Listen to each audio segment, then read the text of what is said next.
Welcome to another episode of the brand called You, a video and podcast show that brings you knowledge, experience, and wisdom from very, very successful individuals from around the world. Today, it is my unique privilege to have a very, very dear friend, a very accomplished entrepreneur from Singapore and Bangkok with me, Hester Chu. Hester, welcome to the show. Thanks, Ash. Good morning. Thank you. Thank you for having me. Thank you. Hester is the former CEO of McDonald's Thailand. He's currently the vice chairman of McDonald's Thailand. He's the chairman of Ronald McDonald's House charity. He also led KFC, Pizza Hut, Taco Bell in Singapore, Thailand, and Indochina. And he's a fellow IPR and one of the few people who have received the very prestigious Hickok Distinguished Service Award. So Hester, let's start with your own journey. You've spent a lot of time in food retail. What are some of the three key milestones that you would say have been life-changing for you?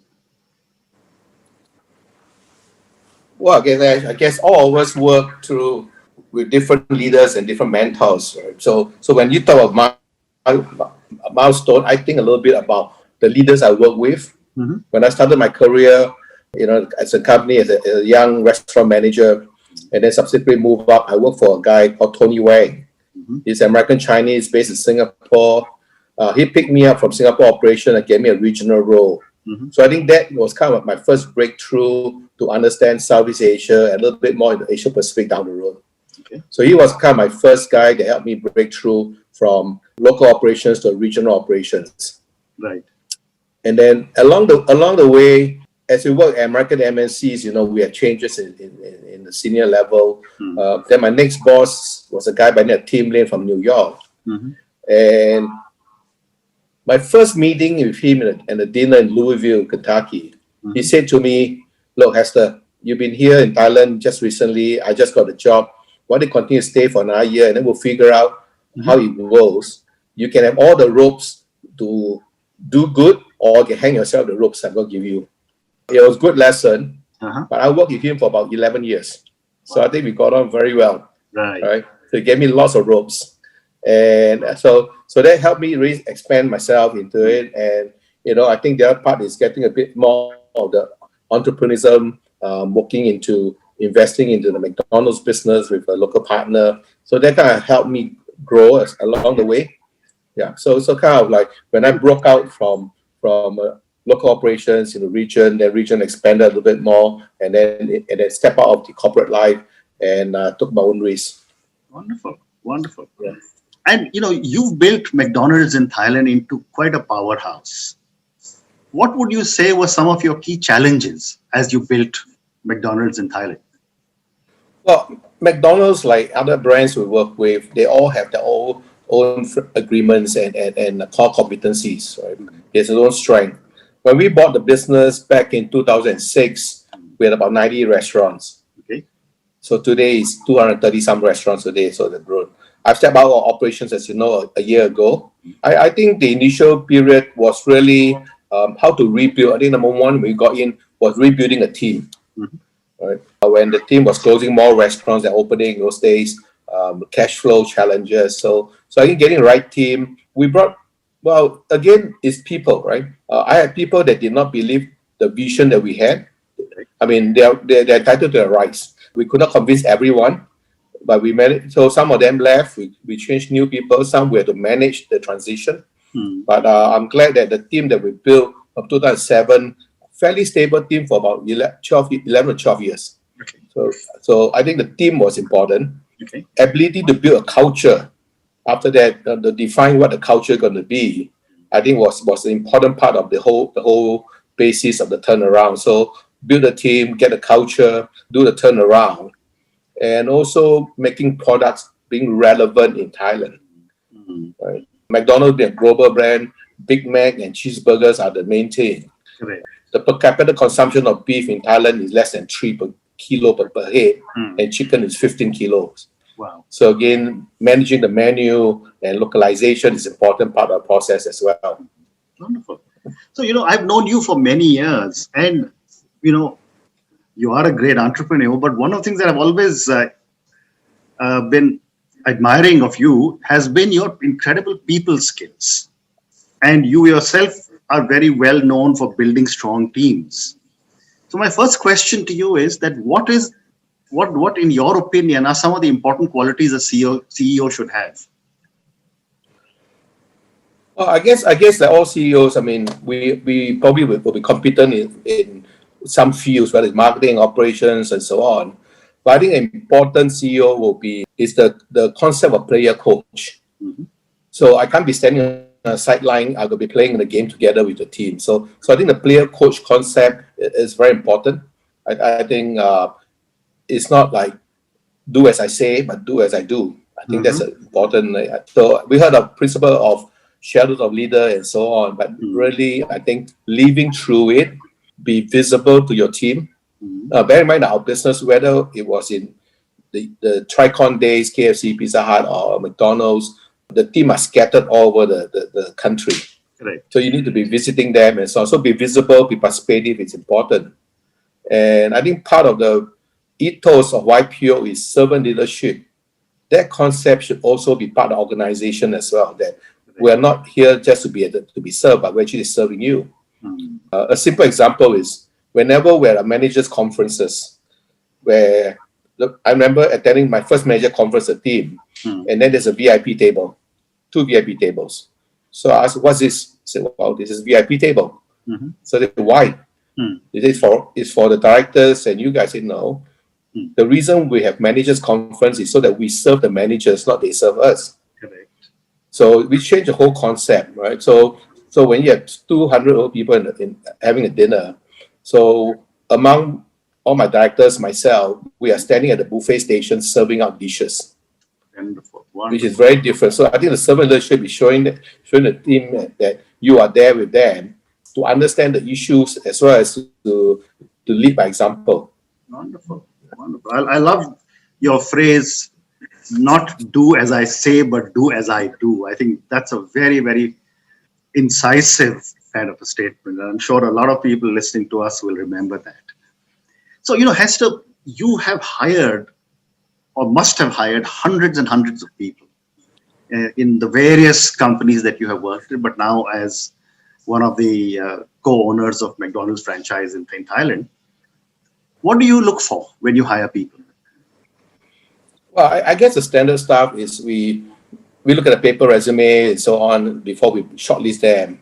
I also look for how long have they stayed in the last 2 or 3 jobs. Okay. Do they change every year or they change every couple of years? Right? Just understand that those who to switch job quite frequently, not likelihood to be called up for interview. Okay. At the interview, we tend to discuss more to understand how they work, how do they work. I mean, we try to pick up things, the traits, like we see the level of confidence. We want to look at the level of team building. And also try to understand how's this. We don't want to intrude into their social life. I mean, if we do interview process in Asia and US, we will get shot in the US. We can ask a lot of things. Correct. Right? But understanding the way they behave socially, also see how they build teams as well. So we're able to try and do that. I think the leadership skill is very important part of it. And when probably 80-90% down the interview, and if a guy that I feel fully confident, and one of the questions I like to ask is, do you drink anything alcoholic? And if they tell me, well, I like orange juice and so on, I say, yeah, anything else stronger? Right? If they are wine, I'm a whiskey person. Yeah. Right? So as long as if they tell me I can hold my drink or I can drink a little, I'm good enough. And the reason for that is sometimes when you have a meeting with suppliers or partners, they will want to have a drink, as you know how we do.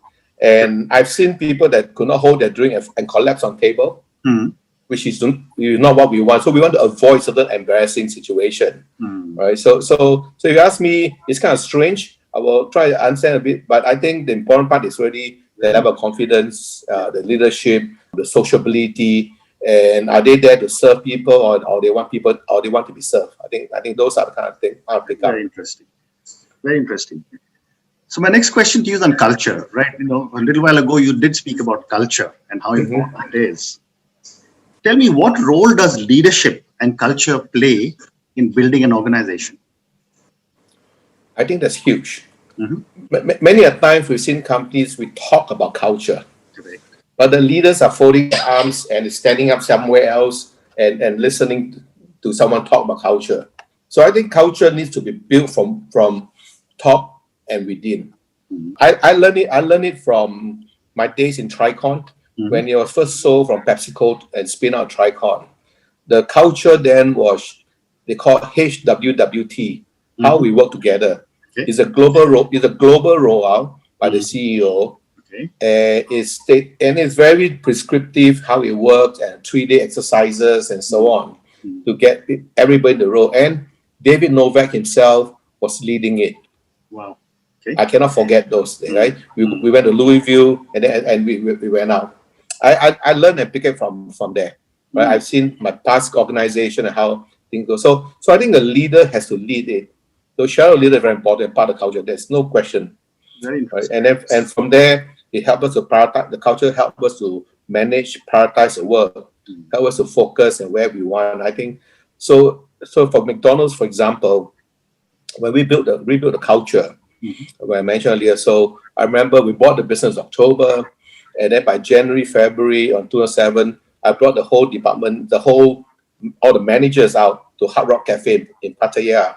Okay. With a consultant and a huge discussion on what worked, what didn't work with us, and how we define. And took a couple of months to come out with our own culture we call Step Up. Okay. So the first part of culture, the Step Up, the S stand for Senuk at work. So Senuk in Thai means having fun. Okay. So we basically, we talk about people in there, we talk about customer service, but I wanted to make sure that people are having fun. So a part of culture is the S is very important, S Senuk. So having that at the upfront, saying that if you're not having fun, you're working the wrong organization. And then from there, the rest falls in place. Correct. And because I've often seen in a McDonald's, it's a very high pressure job behind the counter. These people are under a lot of stress because everyone is wanting their order to be delivered. And I've often wondered, how do you manage to build a strong culture where people don't react? Well, I guess everything part of training, right? But in order to get organization behind, well, as you say, our business is all about the front line. Correct. Right? So some of the concepts I've learned in the past, I brought in the system is for example, we ask everybody have to have a customer. Who's our customer? Our team in the front line, the cashier, the manager at the restaurant, their front line are the customers who pay our salary. They buy our product, therefore it pays our salary. Correct. But then another thing we changed was the concept of head office.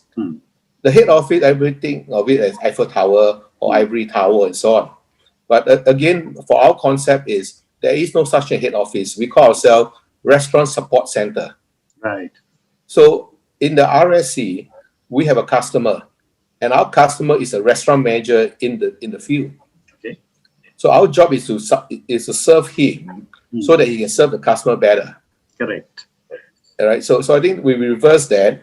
And on top of that, every year, we bring the entire team to run 2 restaurants, 2 of the heavy, busy restaurants in Bangkok on a Saturday. So 8 a.m. to 5 p.m., we are running shift. I will be the duty manager. Okay. Wearing the uniform and so on. And my other colleagues will be cooking, flipping burgers, flipping French fries, and so on. So you lead by example. So my CFO was cooking chicken at one stage and so on, right? Wow. So you just need to withdraw the staff out, bring your RSC team in, and lead by example and show the work. Fantastic. So let's move on, Hester. You stepped back from executive role in McDonald's Thailand, but you've got a very exciting new startup in the healthcare field. Talk to me about that. Yeah, absolutely. I in 2018, I invested in a company called Saluba MD. The group CEO is an YPO, Shai, and we do have many YPOs involved, invested in it. So you'll be happy to know I spoke to Alan McLaren last week. Okay, that's good. So Alan is in there as well, right? I know. Yeah. So Rob Dorfman and Shai called me one day and said, "Hey, Hess, we got this proposition. Would you take a look?" Mm-hmm.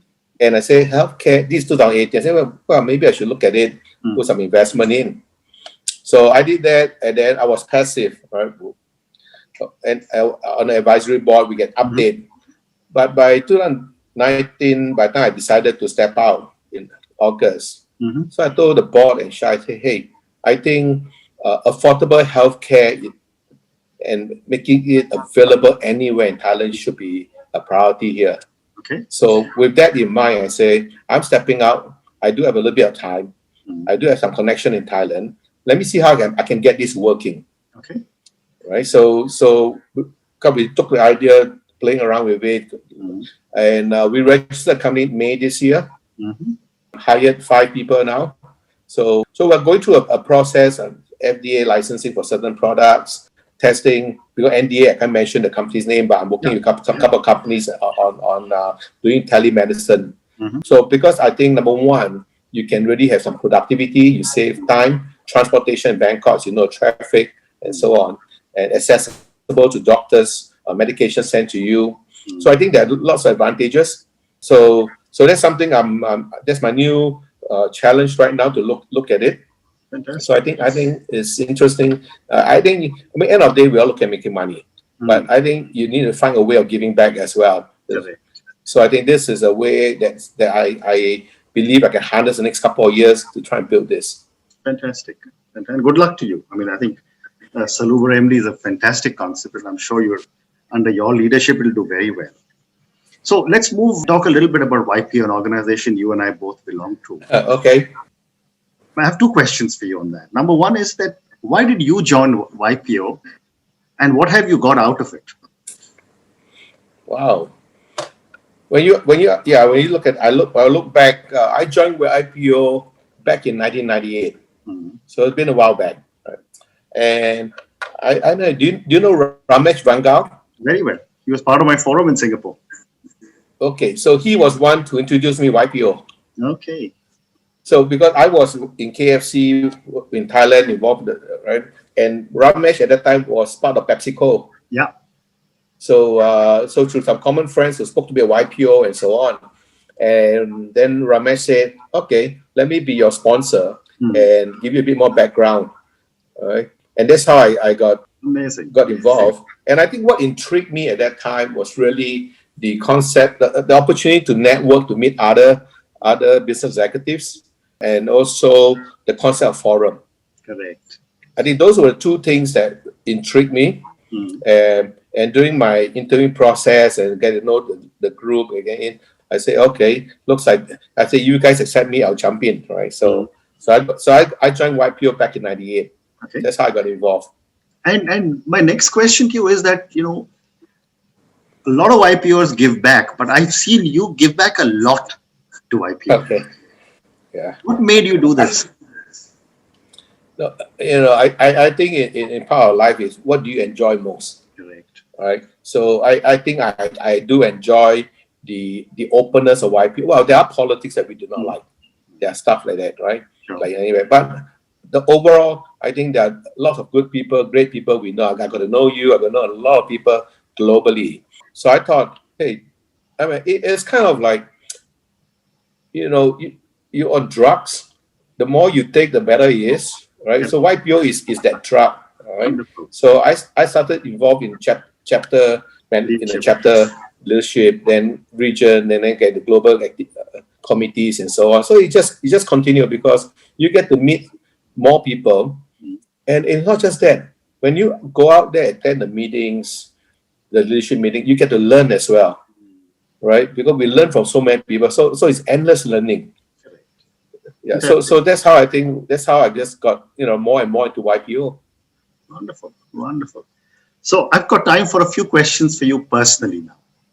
Okay. My first question to you, Hester, is what does success mean to you? Well, I guess success will be doing things well that you are actually enjoying it. Obviously success is equated to physical assets and stuff like that, but I think you really success in the heart and so on is really what do we enjoy most and what are we doing well at. So I think those are areas that I would like to kind of focus on. I mean, it has to be something that makes you happy. Right? I mean, we're talking about success, financial success, and so on. But I think the success of our inner being, I think that's something we need to figure out. I think that's a focus there. Very nice. Very nice. My next question is that, after such incredible success over the years, where do you draw your inspiration from? Everywhere. I think inspiration is not one source. It's really from everywhere. We're learning all the time. There's a lot of inspiration. I mean, you're saying earlier you have interviewed 300 folks. I'm sure you pick up inspiration from there. For me, I do my morning runs a couple of times a week, and if I see certain things, I pick certain things up. That's my inspiration for to come up with some new ideas. So I think it's not one source. We get different books I don't read much books, but I like to read, get abstract kind of summaries into that. I like to read the opinions of in the different papers. So I guess I'm not focused on one point, but I kind of totally open and kind of read different stuff. Amazing. My next question is that if you, Hester, were a role model to millions of children who closely followed your life choices, what is the one thing you would change in yourself? I think that's if I look back my life, I think my first 15 years, my career, 20 years, but I'll probably put career a lot more than family. So the question is really what's important. I thought about the importance of it. Yeah. I also have this in my mind. I do not believe in work-life balance. Okay. Because the word balance seems to give a 50-50. I believe in the term called work-life harmony. So how do we figure out that? Right. Okay. So when someone talk about work-life balance, I say, well, probably you got too much money, that's why you can talk about it. If not, I say it's tough. So I say I rather figure out the work-life harmony of things. So for me to look back, I would have liked to spend a bit more time with my family. I think my children have grown up, which I miss a fair bit of their growing up. So now with a grandson, so having spent a few months there and so on, so I think that the feelings are a lot more fuzzy out there. I can imagine. And my last question to you, and I come back to the pandemic, which has changed all our lives. My question to you is, how are you rethinking your life in the new world order? So I guess the new world now is going to be very different from what we know, right? I think we all have read and seen that. Lots of people have predicted how it's going to be. My guess is I'm using more Lazada, Shopee to buy my things rather going out. So I think using digital technology is a bit more. Right. My move into digital telemedicine also kind of transform a little bit more into what it is. We're having Zoom meetings, Zoom discussions. I'm having Zoom discussion with my team since I've been away for a few months and so on. Right. So I think I foresee this continuing. Okay. Right. Of course, I think face-to-face is still important, but there will be a lesser frequency. There will be some face-to-face. So I think re-looking at our work life is one critical area. Is how much Zoom time versus how much travel time we're going to have. Correct. In the past, I'm looking at probably 80% travel time, and I'm hopefully that I can bring it down to maybe 40% and kind of be 60% home. So that's how I see over to evolve my time as well on it. Fantastic. Hester, thank you so much. It's been such a pleasure speaking to you. I wish you, McDonald's and Salubar MD huge success. Thank you so much. It's very nice chatting you too. Thank you.